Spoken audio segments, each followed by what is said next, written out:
Before we go into the definition, I want to first tell a little bit about why is blended and innovative finance actually a thing at all.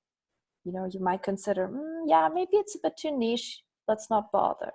But let's start with things that we all know. So according to the UN, or you should know, according to the UN, if we want to reach the Sustainable Development Goals by 2030, so in 10 years, we have to spend in total 3.9 trillion every year on various projects across 17 themes. So what's currently presented is we have on average a total of 1.4 trillion spent by philanthropic or public organization towards sustainable development. So it's pretty clear to me, and should be pretty clear to you as well, that there's this gap, this investment gap of 2.5 trillion. So we have insufficient development capital. So this is one problem. And you might ask, yes, but hey, isn't sustainable investing and impact investing on the rise, and shouldn't this all solve our problem? Yes and no. So the total sustainable investments have reached 3.9, close to 3.9 trillion last year. And the problem is that this does solve our problem and this does not fill our gaps, because, and this is something I've experienced being around the industry, when we're talking about sustainable investments, investors talk about bringing impact to finance. And they're saying, oh, how can we, have impact with our investment activities? But actually the questions we should be asking ourselves is, if we want to have impact enough to reach our sustainable development goals, how do you finance it? And not the other way around, which is why we still have insufficient development capital. On the other side, the current capital is also not as effective as it could be. So these two problems put together is something that blended and innovative finance is trying to tackle. So far, so good? Okay. So let's go into the definition and the terminology and what the hell is blended and innovative finance, because this is the word cloud that I've pulled together when I was looking up all the different terminologies. So you have innovative finance, you have payment by result, you have outcome-based fund, impact investing, SIBs, DIBs, and it can be very, very confusing. And when I looked into all the different definitions and how people were using it differently, there were some differences in the different, there were some differences in terms of the nuances. So one was the nature of finance. And full disclosure, I'm not a Trump supporter. I just thought he offers a wide range of funny pictures. So, and this is where you're supposed to laugh, but I cannot hear it, so I'll just assume it's funny. So when it comes to the nature of finance, you have some people saying, okay, blended and innovative finance is supposed to generate additional finance, so draw in more finance.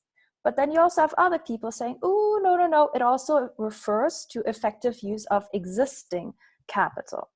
So there's a little bit of a different view there. Currently in my research and how we're going to use it in today's webinar is actually the latter one. We want to look at it from a broader scope.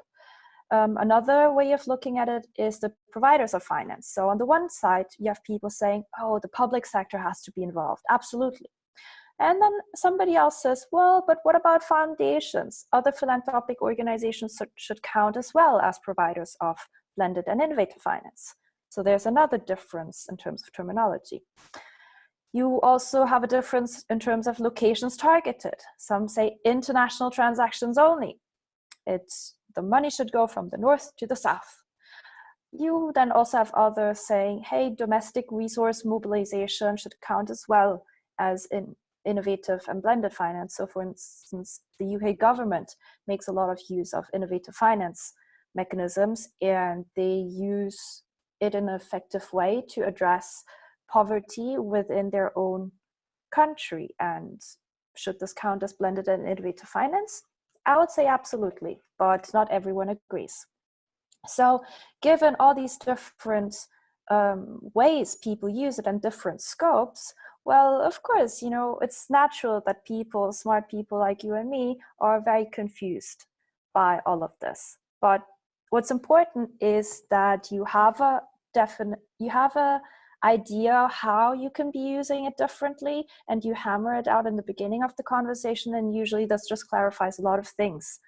But let's go back to the basics, beyond the confusion. When it comes to the purpose of blended and innovative finance, right, we wanted to address the insufficiency of development capital and the ineffectiveness of development capital. And so when we have this very impactful project that we want to finance and we go to an investor, what we hear a lot is it doesn't meet our risk return profile. This is the same old story where especially a commercial investor would say, no, sorry, I really want to, I see the impact, but it doesn't meet our risk return profile. What this means is that the investor has this risk and return line. Let me see what I can annotate. Yes, I can. So, yeah. So basically, for those who are not very familiar with finance, this should be fairly straightforward. If you are an investor, the more risk you want to bear, the more return you want to have as a reward. So this is why there's this line here that's called the capital market line, but it's easy for you to understand as the minimum an investor wants. So this is a line, and anything that goes above this line is something that an investor would accept to invest. Now, what happens is that usually you have a super impactful project, and these do not necessarily go here. They're usually somewhere here, especially in emerging markets where you have super impactful projects. Now, when you talk to an investor, they would say, yeah, okay, well, if it's for this amount of risk, I need a little bit more return above here, at least here. Or the other way around, for this level of return, I mean, honestly, I don't want so much risk. You know, my risk tolerance is rather somewhere here. So this doesn't really answer my risk return profile. That's what they mean. So what you want to do is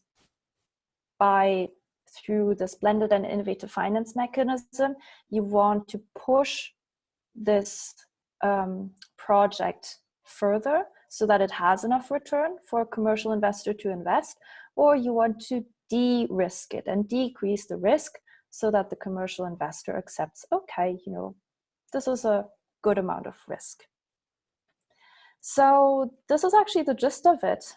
Blended and innovative finance, it addresses the problem either by decreasing the risk or by enhancing the return so that a commercial investor would be willing to invest.